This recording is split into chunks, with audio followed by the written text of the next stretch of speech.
Bonjour Gary Victor. Et bonjour. Comment ça va? Très bien. C'est un immense honneur pour moi de vous recevoir dans Un cœur ouvert. Merci d'avoir accepté mon invitation. Est-ce que vous pourriez vous présenter, Gary Victor? Disons que je suis écrivain. Je vis en Haïti.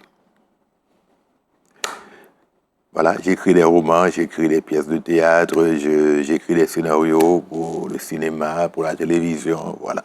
Vous êtes un ancien journaliste, vous avez été rédacteur en chef, vous êtes aujourd'hui éditorialiste au quotidien Le National.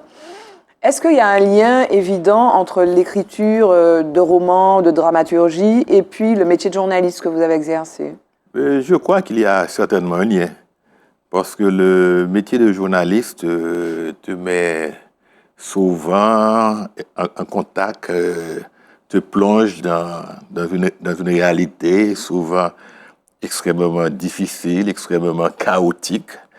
Ce métier te met en contact avec énormément de gens. Et on trouve une inspiration extraordinaire dans ces multiples contacts. Moi, mon métier de journaliste m'a inspiré plusieurs romans. Lesquels? En particulier, je pourrais citer Les Temps de la Cruauté. C'est un roman qui m'a été inspiré après un reportage dans un cimetière à Port-au-Prince. Il y a aussi La Langue des rues parallèles. Il y a quand même beaucoup de romans où j'ai puisé mon inspiration dans ce que j'ai vu, dans ce que j'ai vécu dans mon métier de journaliste. Vous avez grandi où en Haïti?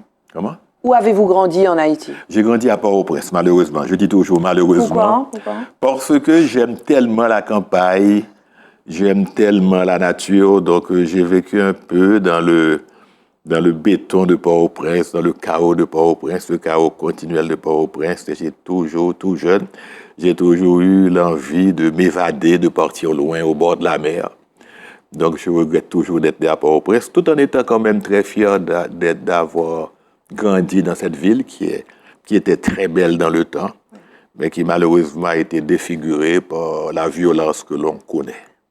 Et alors, de votre enfance, donc dans ce milieu donc urbain, qui est différent maintenant, puisque c'est un milieu qui est détruit, qu'est-ce que vous gardez? S'il y avait une image qui serait peut-être la première image d'un livre que vous n'avez pas encore écrit, ce serait quoi? L'image comme ça que vous gardez de votre enfance? Et c'est la montagne verte. Et cette montagne verte, et quand il pleuvait, on voyait cette trompe d'eau descendre de cette forêt de conifères qui tapissait la montagne. J'avais ma chambre d'enfant pratiquement en face de cette montagne. Et je garde toujours en mémoire cette vision, cette montagne verte que j'ai vue détruire au fur et à mesure, comme si c'était une lèpre qu'elle était gangrénée. Et puis au fur et à mesure, j'ai vu cette montagne verte dévorée par les bidonvilles, jusqu'à ce qu'elle soit pratiquement un spectacle difficile à regarder, qui vous fait très mal, surtout quand on a connu ce qu'était la montagne avant. Et aujourd'hui, vous vivez où? Je vis entre Jacmel et Port-au-Prince. D'accord. Parce que quand même, mon lieu de travail reste Port-au-Prince, mais dès que c'est possible, je m'exile, comme j'aime à le dire, à Jacmel, entre Jacmel et Marigot. Alors, vous avez écrit des dizaines et des dizaines de livres, Les pages blanches de la détresse, Le violon d'Adrien à l'angle des rues parallèles, Je sais quand Dieu vient se promener dans mon jardin, Le sang et la mer, etc., etc. La piste des sortilèges, qui pour moi a été une révélation incroyable.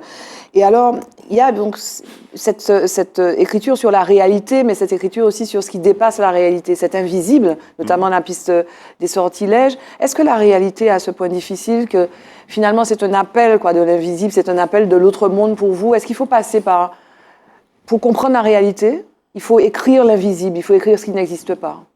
Moi, je crois que la réalité a deux facettes. La réalité est à la fois ce qu'on voit et ce qu'on ne voit pas. De toute manière, on vit toujours avec ce qu'on ne voit pas. Et même quand vous avez un personnage en face de vous, une personne, il y a ce que vous voyez, il y a ce que vous ne voyez pas. Donc, la réalité a une double facette. Donc, si on veut décrire la réalité, il faut aussi décrire ce qu'on ne voit pas, il faut décrire l'invisible. Et surtout chez nous, en Haïti, pas seulement en Haïti, je crois, c'est dans toute la Caraïbe, dans tout le Sud en général, nous vivons avec l'invisible, avec l'au-delà. Et quelque part même, cet invisible, cet au-delà, je pourrais dire, il nourrissent notre quotidien. Bien sûr. Tu vois, par exemple, le rêve. Oui. Et chez nous, on accorde énormément d'importance au rêve. Le rêve peut porter quelqu'un à modifier totalement son point de vue, son plan de vie, je veux dire. Le rêve peut... bon, non, le rêve est très, très important chez nous, alors que en Occident en général, le rêve, bon, bien sûr, il y a la psychologie des rêves, tout et tout, mais c'est pas la même chose chez nous.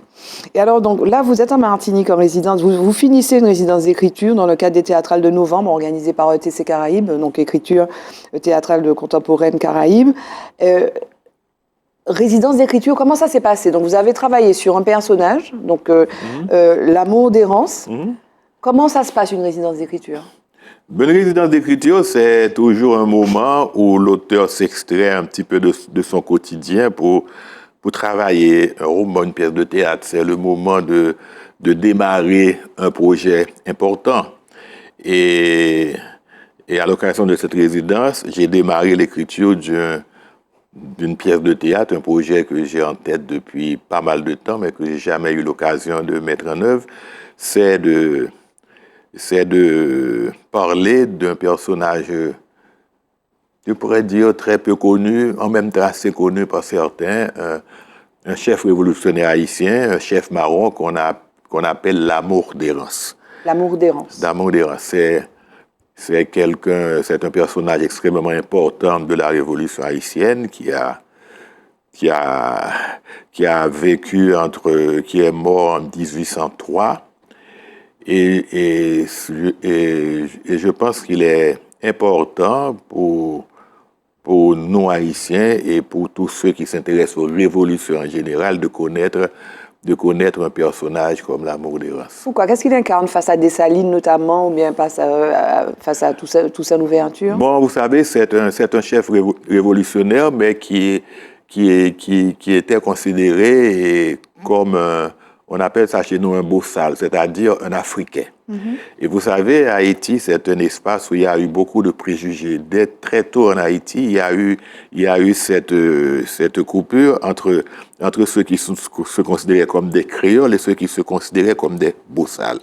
Donc ceux qui étaient nés dans la colonie, et même les esclaves qui étaient, je pourrais dire, domestiqués, qui parlaient français, qui s'étaient convertis au catholicisme, tout et tout, ils se considéraient comme des créoles. C'est-à-dire, ils avaient, je pourrais dire, un plus sur ceux qui étaient des Africains, qui venaient de débarquer, et puis ceux qui, bien sûr, s'étaient fait marrons pour échapper à l'esclavage, on les appelait des bossals. Ces bossals, eux, ils conservaient leur tradition africaine.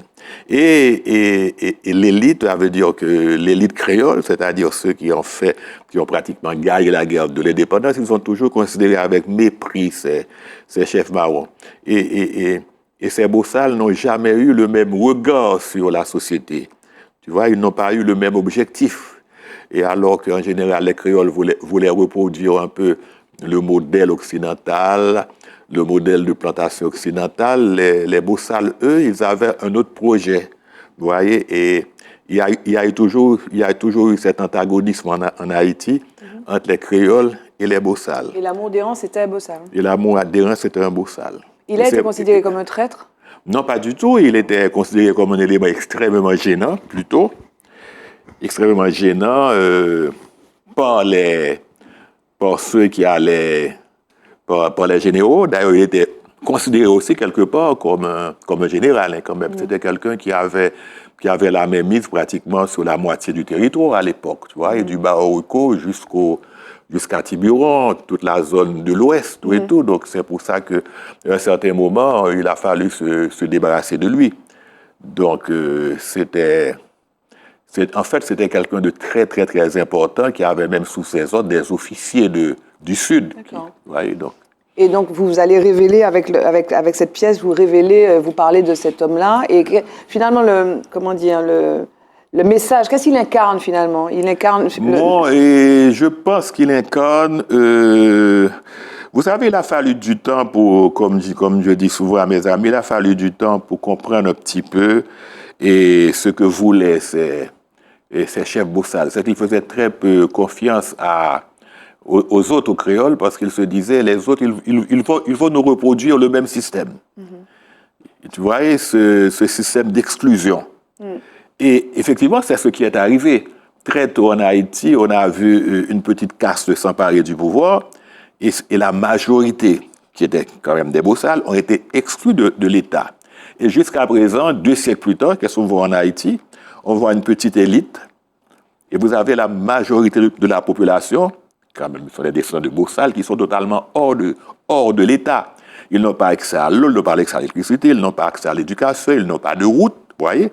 Donc, en fait, ce qui arrive, c'est qu'on a comme l'impression que le refus des Bossal de se soumettre à l'autorité des créoles, on se rend compte, on se dit, mais est-ce qu'ils n'avaient pas raison? Vous voyez, bien sûr, les créoles disaient il faut qu'il y ait l'union pour combattre l'armée française. Et c'est vrai qu'à l'époque, comme à l'époque des Salines, oui, il avait peut-être raison parce qu'il fallait faire l'union de toutes les forces pour combattre les Français. Mais en même temps, ce qui est arrivé, et ça historiquement c'est indéniable, ce sont les créoles, ce sont les anciens propriétaires créoles qui ont gagné la guerre de l'indépendance et qui ont récupéré la colonie française. Mmh. Et aujourd'hui, la situation actuelle est liée à ce qui s'est passé à cette époque-là? Absolument. Moi, je crois que la situation actuelle est très liée à ce qui s'est passé à cette époque. Parce que dès cette époque, il y avait un chemin ouvert vers l'exclusion des masses noires. Mmh. Et donc aujourd'hui, comment ça peut se résoudre? Parce qu'aujourd'hui, l'État est complètement défait ou défaillant ou n'existe pas. Comment ça se règle, cette situation? Eh bien maintenant, c'est extrêmement difficile. Je pense que ça ne peut se régler encore une fois que par une mise en commun des forces au sein de la société haïtienne. Il faut qu'on s'asseye autour d'une table. Et il faut qu'on résolve définitivement cette question d'exclusion de la majorité noire de ce pays. Quand on est un auteur comme vous en Haïti, dans une société comme cela, un auteur, vous êtes forcément politique, en fait. Votre écriture est forcément politique. Je ne pourrais pas dire forcément, il y en a qui écrivent qui ne sont pas du tout politiques. Mais vous, la vôtre. Mais moi, je n'ai jamais voulu me considérer comme un auteur politique. Parce qu'en fait, ce que je fais, moi, je m'exprime, je dis ce que je sens, je dis ce que je pense, je dis ce qui me fait mal, je dis mes observations, mais forcément, ça a une portée politique. Mm-hmm. La suite pour vous, c'est quoi? Donc vous allez, là, on se voit, vous allez partir en Guadeloupe pour un projet et vous rentrez après en Haïti? Je rentre en Haïti, je dois finaliser mon prochain roman. Qui s'appelle comment, on peut savoir? Je n'ai pas encore de titre. Vous choisissez le titre à la dernière minute? Non, pas du tout. Pas du tout. En cours d'écriture, mais je n'ai pas encore de titre. Donc, Et ça parle de quoi? Il parle de quoi, votre roman? Mon Dieu. Ça parle un petit peu, c'est l'histoire d'un homme qui a intégré je pourrais dire, les douleurs et les souffrances de sa mère. Et les souffrances de sa mère, quelque part, influencent sa vie sentimentale. Sa vie sentimentale devient tributaire de ce que sa mère a vécu, elle, tu vois. Donc, c'est quand même un sujet assez compliqué. Il y a le rapport mère-fils dans... Je ne vous ai pas demandé, d'ailleurs, c'est une question que je pose à mes invités. Qui sont vos parents? Mes parents, mon père était professeur, sociologue, professeur de littérature, professeur d'histoire, il était sociologue. Ma mère était fonctionnaire. Comment il s'appelle? Mon père s'appelait René Victor et mon père s'appelait René Victor et ma mère s'appelait Ghislaine Léger. Le mot de la fin, ce serait quoi, Gary Victor? Le mot de la fin, mon grand plaisir d'avoir été en Martinique. C'est toujours un grand plaisir pour moi de rencontrer. Pourquoi vous aimez la Martinique? Ben, j'aime la Martinique parce que je retrouve un peu Haïti. Les Martiniquais sont tellement charmants, tellement ouverts. Bon, moi, la Caraïbe, c'est mon lieu préféré. Je n'échangerai pas ma Caraïbe pour rien au monde. Merci, Gary Victor. Merci, Barbara.